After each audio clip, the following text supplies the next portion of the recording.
এখানে যারা যুবকেরা আছো তোমাদের উদ্দেশ্যে বলবো যে পরিবেশ বিপজ্জনক। সারা বিশ্ব তোমাদের বিরুদ্ধে ষড়যন্ত্র করছে যেন তোমরা ঈমান হারা হও, খাও দাও পার্টি হয়ে যাও, তোমাদের চেতনা না থাকে, যেন তোমরা তোমাদের দেশের অর্থনৈতিক আগ্রাসন মেনে নিতে পারো। তোমরা যদি কখনো ওদের দেশে যাও ওদের মতো হয়ে যেতে পারো, তোমাদেরকে সহজেই ভুলিয়ে দেওয়া যায়, এই পর্যায়ে নেওয়ার জন্য ব্যাপক ষড়যন্ত্র। এটা শুধু তাদের লাভ নয়, তোমার মারাত্মক ক্ষতি। আমি মাঝে মাঝে একটা উদাহরণ দিই, অনেকেই শুনেছেন, আবারও এখানে দিচ্ছি। আপনারা দুধ যখন জাল দেওয়া হয়, দুধ জাল দেওয়া বলকুটা দেখেননি? আমি 1 কেজি দুধ কিনলাম, আধা হাঁড়ি হলো।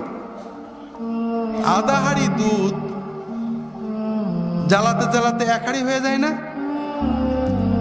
আমি চিন্তা করলাম যে আমি আলহামদুলিল্লাহ 1 কেজি দুধ খাবো কিনছিলাম, আল্লাহ আলহামদুলিল্লাহ হাঁড়ি ভরে 2 কেজি হয়ে গেছে। এখন যা পরে পড়তে থাক, আমার 1 হাঁড়িতেই চলবে। ঠিক আছে তো? শেষে 1 হাঁড়ি তো থাকবে, আধা হাঁড়ি তো থাকবে না।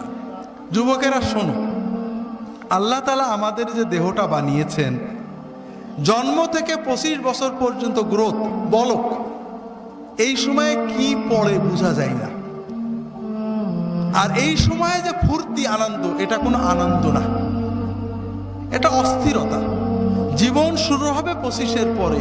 যদি 30 থেকে মৃত্যু পর্যন্ত জীবন পেতে চাও, মৃত্যু নয় জীবন, জীবন মৃত নয়, সত্যিকারের জীবন, যে জীবনে ফুর্তি থাকবে, কর্ম থাকবে, শান্তি থাকবে, এই রকম জীবন পেতে চাও, তাহলে আমার কথাটা একটু মন দিয়ে শোনো। আল্লাহ তাআলা যে নিয়মে বানিয়েছেন, প্রকৃতির সাথে যুদ্ধ করে আমরা জিততে পারবো না। আল্লাহর প্রকৃতিকে মেনে নিতে হবে। আল্লাহ তাআলা আমাদের সৃষ্টি করেছেন, প্রতিদিন 6-7 ঘন্টা তুমি ঘুমাবে, গভীর ঘুম, 1-2 ঘন্টা খেলবে, কঠিন পরিশ্রম, তোমার শরীর ঘেমে রক্ত টকবক করে বেরেনে যাবে। ফুটবল, হাডুডু, ব্যাডমিন্টন, ভলিবল, দৌড়, সাঁতার, এগুলো খেলতে হবে। এরপর 1-2 ঘন্টা আল্লাহর ইবাদত করতে হবে। আল্লাহর সালাত, সিয়াম, জিকির যতটুকু পারা যায়, তাতে তোমার আত্মা সুস্থ হবে, তোমার মন পরিশুদ্ধ হবে, তোমার আত্মা, মন, দেহ সবকিছু প্রোডাক্টিভ হয়ে যাবে। এরপরে তুমি 4-5 ঘন্টা তোমার 25-এর পরের জন্য কর্ম বা শিক্ষা নেবে।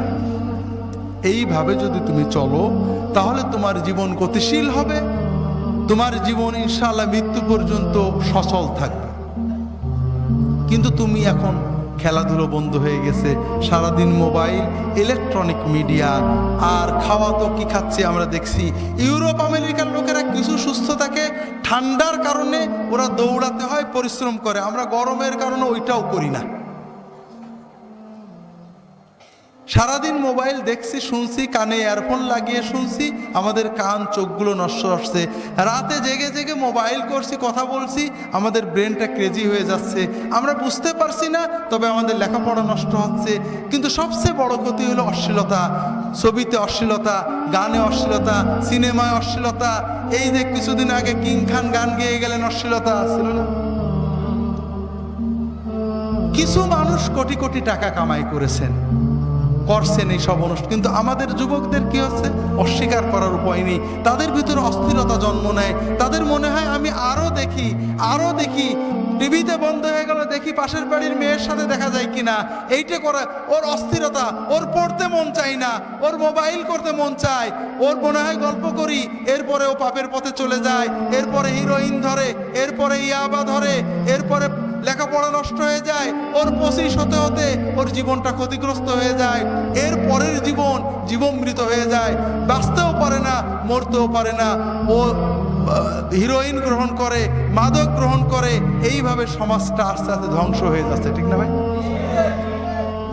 হাজিরিন, আমরা কি অবস্থায় আছি। সেদিন বাসে চড়ে ঝিনাইদহ থেকে যাচ্ছি, এই ঢাকা থেকে ঝিনাইদহ যাচ্ছে চুয়াডাঙ্গার বাস। আমার সামনের সিটে বসে আছেন চুয়াডাঙ্গার 2 জন বা মেহেরপুরের হবেন, গল্প করছেন। আমি তো চিনি টিনি নে, তারা গল্প করছেন। যে কি বলবো ভাই, এখন এই যে যত ছাত্র নেতা, এর দলমত নির্বিশেষে যত ছাত্র নেতা আছে, যুব নেতা, এদের অধিকাংশ হিরোইন খায়, মাদক খায়, অনেকে মাদক ব্যবসা করে। কথা বুঝেছেন তো? এটা কি উনি ভুল? উনি কিন্তু রাজনৈতিক নেতা, পরে বুঝলাম, যে কোনো দলের। তিনি বলছেন যে এরাই তো কিছুদিন পরে জাতীয় নেতা হবে। কথা বুঝেছেন তো? নেতা হইরা মাদক বিরোধী কনসার্ট করবে, মাদককে না বলুন মিছিল করবে, কিন্তু রাত্রে বাড়ি যে নিজে মাদক নেবে এবং মাদকের ব্যবসা করবে, ঠিক না? তাহলে আমরা কোথায় চলেছি? হাজরিন, তোমরা শোনো বাবারা, যে যেখানে যাই যাক, তোমাদেরকে দুটো কথা বলি। প্রথম কথা হলো যে নামাজটা কখনো ছাড়বে না। নামাজকে যদি ধরে রাখতে পারো, ইনশাআল্লাহ নামাজ তোমাদেরকে ধরে রাখবে। সিনেমা হলে থাকো, গান শুনছিলে, টিভি দেখছিলে, ওয়াক্ত মতো নামাজটা পড়বে, পারলে জামাতে পড়বে। যে অবস্থায় থাকো, যদি জামাত ধরতে পারোনি কোনো কারণে, নামাজ জানো না, শুধু আল্লাহু আকবার দিয়ে নামাজ পড়বে, দাঁড়িয়ে আল্লাহু আকবার আল্লাহু আকবার নামাজ শিখতে থাকবে যতদিন শিখা পূর্ণ না হয়। দাঁড়িয়ে আল্লাহু আকবার, রুকুতে যে আল্লাহু আকবার, সেজদায় যে আল্লাহু আকবার, 10 বার 20 বার আল্লাহু আকবার দিয়ে সালাত আদায় করবে, এতেই সালাত আদায় হয়ে যাবে, তুমি পূর্ণ সওয়াব পেয়ে যাবে। হাজরিন, আর মাদক, অশ্লীলতা, এই দুটো পাপকে বিষের মতো পরিত্যাগ করবে, আলেম ওলামাদের সহবতে থাকার চেষ্টা করবে, জীবনটাকে একটু গুছিয়ে রাখার চেষ্টা করবে। আমার একটা ছোট্ট বই আছে, সহি মাসনুন ওজিফা। এটা তো ওজিফা না, মূলত জীবনের বাগানটাকে সাজিয়ে নেওয়ার একটা ছোট্ট প্রক্রিয়া, রাসূল সাল্লাল্লাহু আলাইহি ওয়াসাল্লামের সুন্নতের আলোকে। পারলে এটা কি করবে? তোমাদের এই যে অস্থিরতা দূর করবে।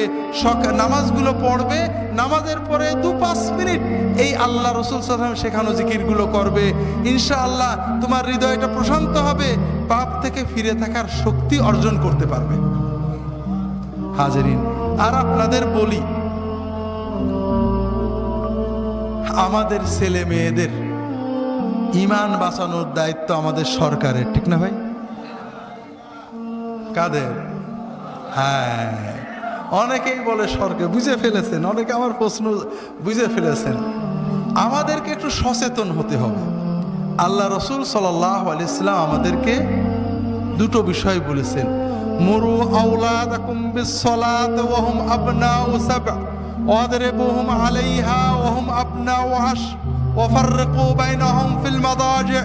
তোমাদের ছেলে মেয়েদের বয়স যখন 7 বছর হবে নামাজ পড়তে বলবে, 10 বছর হলে নামাজ না পড়ে মেরে নামাজ পড়াবে, আর তাদের বিছানা আলাদা করবে, অর্থাৎ তাদেরকে পর্দা শিখাবে, তাদের ভিতরে লজ্জা সম্ভ্রম তৈরি করবে।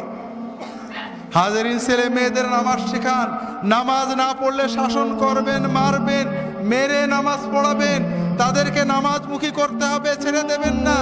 ওই বিকালের আড্ডাগুলো বন্ধ করেন, বেশি বেশি টাকা কামাই করার জন্য 3 প্রকারের চাকরি বন্ধ করেন। অত টাকার আপনার দরকার নেই। আপনার বড় সম্পদ সন্তান, তাদের পিছনে সময় দেন, তাদের সাথে একসাথে খাওয়া দাওয়া করেন, বসে গল্প করেন, তাদেরকে বলে দেন বাবা যেখানেই থাকবি আমার সাথে মাগরিবের নামাজ পড়বি, নামাজের পরে তাদেরকে পড়তে বসিয়ে দেন, তাদের সাথে গল্প করেন, খাওয়া দাওয়া করেন, তাদের সাথে বেড়াতে যান, বিনোদনে নিয়ে যান। আপনি আলাদা বিনোদন করেন না, সিনেমা দেখবি না, মা অমুক জায়গায় যাবি না, স্যার কাছে যাবি না, আর আপনি বুড়ো হয়ে গেছেন, চায়ের দোকানে গল্প করছেন। কোথায় যাবে তা তো বললেন না, বলেছেন নাকি? ওই শাসনে কাজ হবে না। আপনি তাকে সাথে করে নিয়ে যাবেন কোথায় যেতে হবে। তাদের যদি নিয়মিত সাথে নিতে পারেন, ও কোনোদিনই অবাধ্য হবে না। আর যদি অবাধ্য হওয়ার পরে শাসন করতে চান, কোনোদিনই করতে পারবেন না। যে কথা বলছিলাম ভাইয়েরা, আর আপনার ছেলে মেয়েদেরকে পর্দা শেখাবেন। আল্লাহ তাআলা কুরআন কারিমে পর্দা ফরজ করেছেন, আল্লাহ রাসূল সাল্লাল্লাহু আলাইহি ওয়াসাল্লাম হাদিসে পর্দা ফরজ করেছেন। এটা মাওলানাদের বানানো কোনো জিনিস নয়, এটা কোনো মৌলবাদী উগ্রতার জিনিস নয়। আল্লাহ মেয়েদের উপর পর্দা ফরজ করেছেন।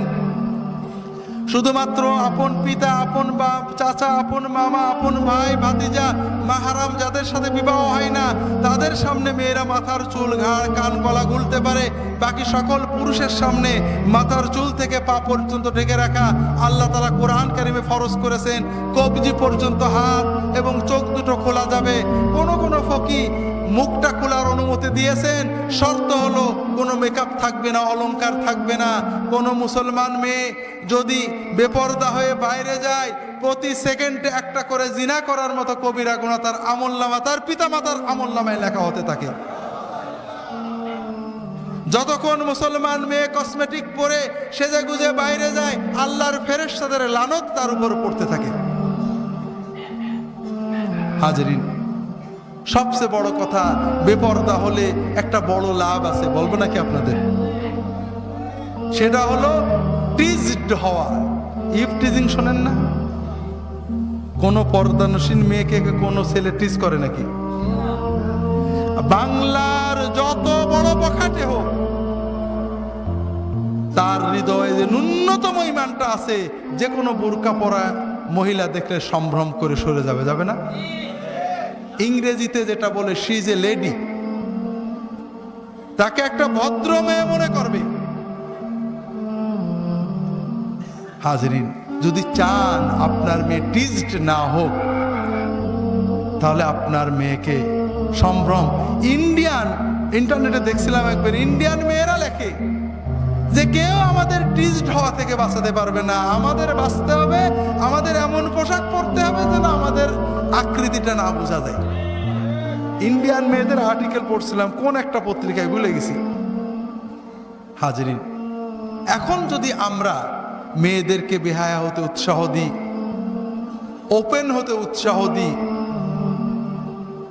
আর বলি ইফটিজিং চলবে না, ইফটিজিংকে না বলুন, হবে নাকি? এই কয়েকদিন আগে পেপারে পাইলাম ইফটিজিং বিরোধী র্যালি, কনসার্টে ইফটিজিং করিয়ে মারামারি করেছে। আত্মপ্রবঞ্চনা, প্রতারণা করছি।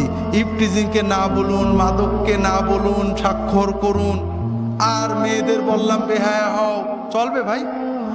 হতে পারে না। আপনি প্রকৃতির বিরুদ্ধে যেতে পারবেন না।